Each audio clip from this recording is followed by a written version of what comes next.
Okay, welcome po dito sa ating munting YouTube channel. At ito ang inyong Pinoy Firearms Instructor. Ngayon po ay dalawa ang ating bibigyan ng katugunan. Ang isa ay katanungan ni Gabina Moroso. Okay, sabi ni Gabina Moroso, Sir, tanong lang po, medyo malayo ito sa topic na ito. Regarding po ito sa magazine na Chip Cormick, walang dalawang klase yung product nila. Yung isa rail powered at yung isa naman ay hindi. Baka may idea kayo kung ano ang rail powered magazine. Thank you. So may pagkakaiba yan at bibigyan ko kayo ng idea dyan. So ang isa ay katanungan ni Rolando Sabala. So malaking problema itong nagawa niya. Sabi niya, Sir, tanong lang po, ano pong pwede kong gawin sa magazine ng 1911 ng kaibigan ko kasi niliha ko ang tagiliran niya sa bandang magazine release kasi hindi siya nakakalabit pag nakasalpak. Pero pag ibang magazine, okay naman, nakakalabit naman. Ngayon, ang problema, imbis na may salpak pa ng maayos yung magazine na yon, nagka-problema tuloy dahil hindi na siya maisalpak ng maayos, hindi na rin mag-lock at hindi na rin maisagad. Ano kaya ang pwedeng gawin doon, sir? Kasi nagalit sa akin yung kaibigan ko kasi imbis na makatulong ako, napasama tuloy. So, malaking problema to. So, sasagutin natin yan at gusto ko lang kayong pasalamatan dahil tayo ay mahigit ng 44K na yung ating mga subscribers. At maraming salamat sa inyong pag-share ng ating mga video, sa inyong mga pag-likes. At gayon din maraming salamat sa mga silent viewer na hindi nag-skip ng ads dahil nakakatulong kayo sa ating revenues. At dahil ang ating kinikita ng ating YouTube channel ay tinutulong natin sa 6 na estudyante ng mga anak na single parent na ating mga beneficiaries. Kaya maraming salamat din doon sa mga nagpadala dito sa ating GCash number. Huwag po ninyong tawagan yan dahil yan ay aking anak na tresorera ko. At malaki ang naitulong ninyo sa mga pambaon ng mga bata. At maraming salamat lalo tigit kay Noli Peace America na nagpapadala sa ating regular, na nagpapadala sa ating sa ating premier videos. Ang mga pinadala mo ay malaking tulong at naibili natin ng mga school supplies yung mga bata. Kaya sila ay tuwan-tuwa ngayon at nakapagpatuloy ng pag-aaral. Okay, at ngayon din kay Jubil Platon Boy Umay ng Riyadh, Saudi Arabia. So, maraming salamat sa inyong mga kabutihan loob. Ang Panginoon ang bahalang gumanti ng inyong ginawang kabutihan. Okay? At sa tanong okay.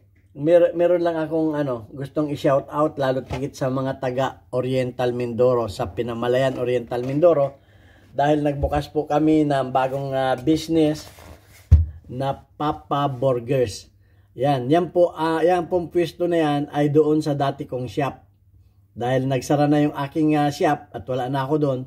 Ngayon yung aking anak na bunso na si Elmer ang nagtayo dyan ng bagong negosyo, ang Papa Burgers. So, kung kayo'y magagawi sa bandang Pinamalayan sa Alvarez Street, bisitahin po ninyo yan, sabihin ninyo si Pinoy Firearms Instructor, buy one take one po yan sa halagang 40 pesos lamang. Okay, maraming salamat sa inyo at magtulungan tayo mga ka-OFW.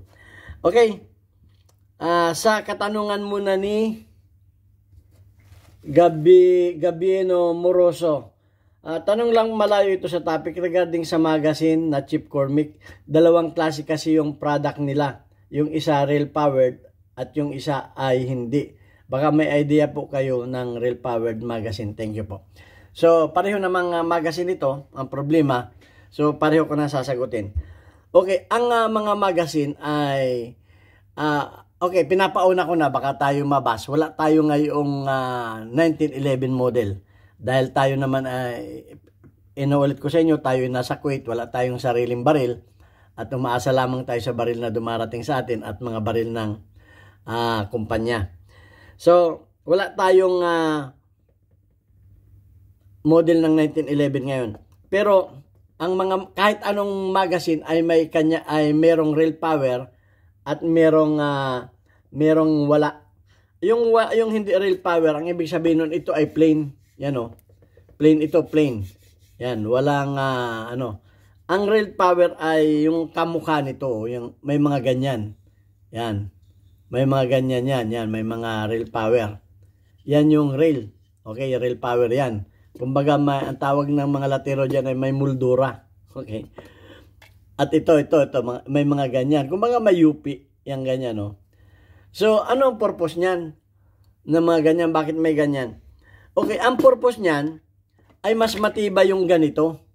Kasi yung ganyan ay hindi mo basta-basta mayuyupi. Mas matibay ito kaya nilagyan ng ganyan yan. Kaya makikita ninyo yung mga sasakyan, may mga body line. May mga body line, may mga tupi-tupi. Ganyan din yan.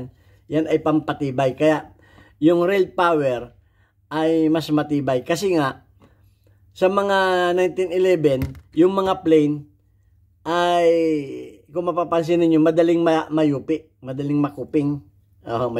Basta magdent sa English. Okay. So, at mapapansin ninyo, kamukha nitong mga ganito, walang meron ding mga mahaba na may mga dito, may parang linya na nakalubog yung ito, kung mapapansin ninyo, maano ninyo ng kamay, parang mapipiga ninyo. Ito lang, ang kagandahan naman ito ay polymer, kaya bumabalik siya, bumabalik. So, yun ang pagkakaiba ng real power at ng mga hindi real power. Kaya naglabas may mga kumpanya na naglabas, kamukha nung sinasabi mo na Chip McCormick, naglabas sila ng real power. Dahil mas matibay yun. O kaya bahala na kayo.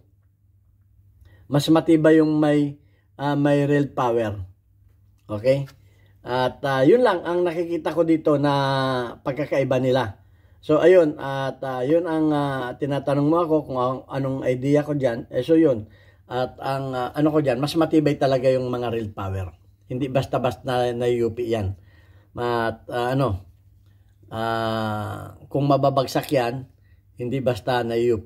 Okay, at mas magandang gamitin yan. Okay, so yan, nasagot ko na yan. At punta naman tayo sa katanungan ni Rolando Mabala. Sir, tanong lang ano pong pwedeng gawin sa magazine 1911 ng kaibigan ko kasi niliha ko yung tagiliran sa bandang magazine. Release kasi hindi siya makalabit pag nasalpak. Pero sa ibang magazine, okay naman, makalabit naman. Ngayon, ang problema, imbis na maisalpak ng maayos yung magazine na yon, nagka-problema tuloy dahil hindi na maisalpak ng maayos, hindi na rin mag-lock at hindi na masagad. Ano kaya ang pwedeng gawin doon? Okay, unang-una, okay naman yung baril mo dahil sa ibang magazine ay sabi mo nakakalabit. Pero bakit hindi makalabit doon sa magazine doon sa isang magazine? Ang 1911 po, wala tayong 1911 ay meron niyang magazine ring o trigger bow na kung saan yung magazine ay nandyan sa gitna. Yan, nandyan sa gitna. At kaya hindi makalabit yan, ay sagad na dito, sagad na yan, kasi pag yan ay kinakalabit mo, gumaganyan yan. Gumaganyan yan, lumalaro yan. Dahil tinutulak niya yung disconnector dito. Yung disconnector ngayon, pag yan ay nakabangga na dito, ay hindi mo na yan makakalabit dahil nakabangga na dito. Tapos yung disconnector niya, hindi pa maitulak. So, ibig sabihin, yung magazine ay dito. Sumasayad dito. Ito, sumasayad na. Pero ang sa akin, pag may ganyang problema, hindi yung magazine ang ginagawa ko dyan. Tinitingnan ko kung may dito, may allen screw na maliit. Kasi yung allen screw na maliit na yun ang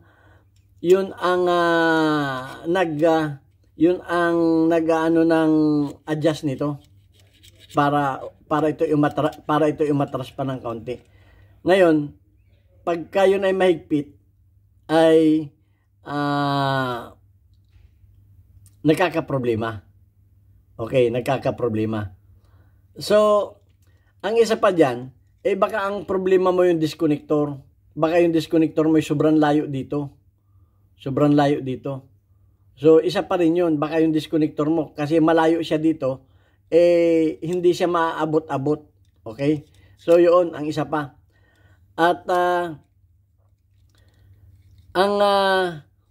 ang dapat mong ginawa dyan, sinukat mo yung sinukat mo ito.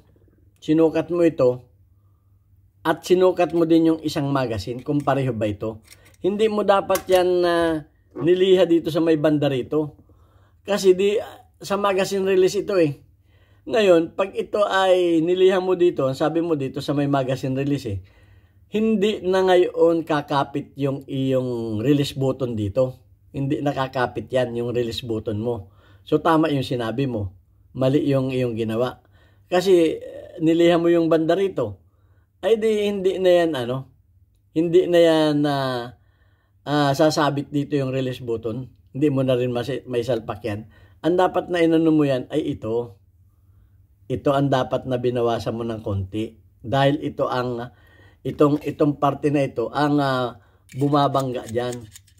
Okay, bumabangga dyan. So, yun ang naging problema. Ngayon, hindi ko alam kung paano mo nagagawin. Naliha mo na to Okay, pag naliha mo na to, yung niliha mo, mahirap mo nang ibalik yan. Hindi nakakagat yung mo dito. So, ang tingin ko dun sa magazine na yun ay local yun. Baka, hindi ko alam Hindi ko na makita. Baka yung magazine mo na yun ay local made. O hindi legit. Kumbaga. So, ayan ang nakikita ko dun. At, kung hindi makalabit yung inyong mga baril, minsan, ang problema ay yung disconnector mismo. Masyadong malayo dito ang disconnector. At saka yun dito, yung mga 1911 kasi yung iba, nilalagyan dito ng maliit na allen screw na adjustment nga ng adjustment nito. Kasi yung iba, ayaw nung masyadong malaki yung trigger clearance o slack. Ayaw nila nung masyadong malaki kamukha nito. Ayaw nila nung mahaba na ganyan. Okay, so yan. Kasi iba-iba kasi ang design ng mga ito naman ang naman ito ay trigger trigger bar ito. Ito naman ay pahila. Hihilahin niya yung disconnector niya. Okay, iba naman ito, pan double action ito Okay, yung ng mga 1911 ay parang ganito yan Yan patulak. Ito na yan Ito, yung nakikita ninyo na ito. Yan, itutulak niya yung disconnector doon. So, ganun ang pangyayari doon sa iyong kaya, dapat, bago kayo liha-liha na ganyan, magtanong muna kayo, alamin muna ninyo. Hindi yung kayo liha-liha, niliha mo yung dito sa may dito sa may alam niyo pa ang bakal pag binawasan ninyo mahirap na niyo ibalik yung diyan yung kaya do sa mga nagagunsmith ingat kayo do sa mga nag-aral mag-gunsmith sisiguraduhin niyo na bago ninyo bawasan ang anumang bagay sa baril ninyo kasi once na binawasan na ninyo yan yung binawas ninyo hindi na ninyo may tatapal uli diyan hindi man kamukha yan ng pintura na pwede mong masilyahan so hindi ko na alam kung kagano ang damage nung ginawa mo dito. Kasi sabi mo hindi na kumakagat. Hindi na kumakagat yung Hindi na kumakagat yung iyong magazine. So ayan. At mahirap na ring yan, mahirap na ring gawin yan para sa akin. Kasi nga ay niliham mo na Ano pang gagawin natin doon kung niliham mo na? Ay awan ko hindi ko alam kung magkano ang magazine ngayon ng 1911. Okay. May tinuro na rin ako niyan kung paano gawin yan, kung kaya mong gawin. Meron akong video niyan. So, mahirap gawin yan para sa akin. Ang pwede kong ipayo sa iyo ay kung matatanggal mo ito ay optional Hindi ko alam kung kaya nito.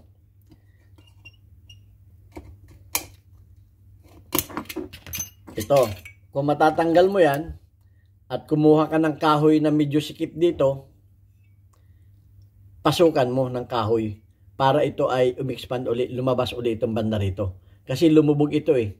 Lumubog ito. Kaya hindi na mag-ano yan. Pero yung sa pagkalabit, kasi hindi rin ako, kung ang inyong magazine ay makapal, pwede kayo magliha. Pero kung sa maganong hindi ko lilihahin yung magazine eh. Kasi manipis lang yung magazine, lata lang yan eh. Once na nilihan ninyo yung magazine, lata lang yan. Eh pag pinanipis ninyo yan, lalong magiging malambot yan. Lalambot lalo yan. Kasi pinanipis mo eh. Hindi ko alam kung kagaano kalaki ang binawas mo dyan. At once na yan ay magnipis, yan, pagka yan ay pinul mo, nilagyan mo ng maraming bala, yan ay bumubuntis o nag-i-expand. Kaya nga, ang purpose ng mga real power ay para kahit punuin mo yan, hindi mag-i-expand yan. Kasi may mga magazine nga na pag pinuno mo, i-expand yan pag manipis na yung lata, lalo kung mga ordinaryong lata. Kasi ang mga magazine ay asirado ang matitigas na lata yan. Hindi man yan yung mga ordinaryong lata. Kaya yung iba, nagpapatibay dyan ay yung mga real power. So, ganun yan ang mga magazine. So, yun na lang ang pwede kong may turo sa iyo. Dahil ito ay lumubog na, itong parte na ito, pasukan mo ng kahoy na medyo masikip-sikip. Huwag naman yung sobrang sikip. Okay? At yun lang ang pwede kong may sa'yo para yan ay lumabas. Kasi ito, pag ito niliha mo, itong banda na ito, wala na eh. Mahirap na itong weldingan eh. Kasi ang mga lata mahirap weldingan, bumibingkong yan. At saka pag winildingan mo yan at hindi pa sana yung magwi-welding yan eh, matutunaw lang yan. So yan, sana may natutunan kayo sa ating videos. At babasahin ko lang yung ating mga community spotlight ngayon. So, ang ating community spotlight ay ito, weekly highlights of your most engaged audience members including your top commenters. Okay, shout out kay NDC, Noy Peace America, 52 engagement mo. Meron tayong bago, si U Steady, merong isang engagement. At shout out din kay JR Tin, kay Chuduski, 48 ang iyong engagement. At shout out din kay my underscore geographic, 19 ang iyong engagement. At shout out kay Mayra Maranan, 49 ang inyong engagement. Okay, mag-like lang kayo, mag-subscribe at mag-share ng ating mga videos para mapasama rin kayo sa ating community spotlight. Thank you very much. Hanggang sa muli natin video.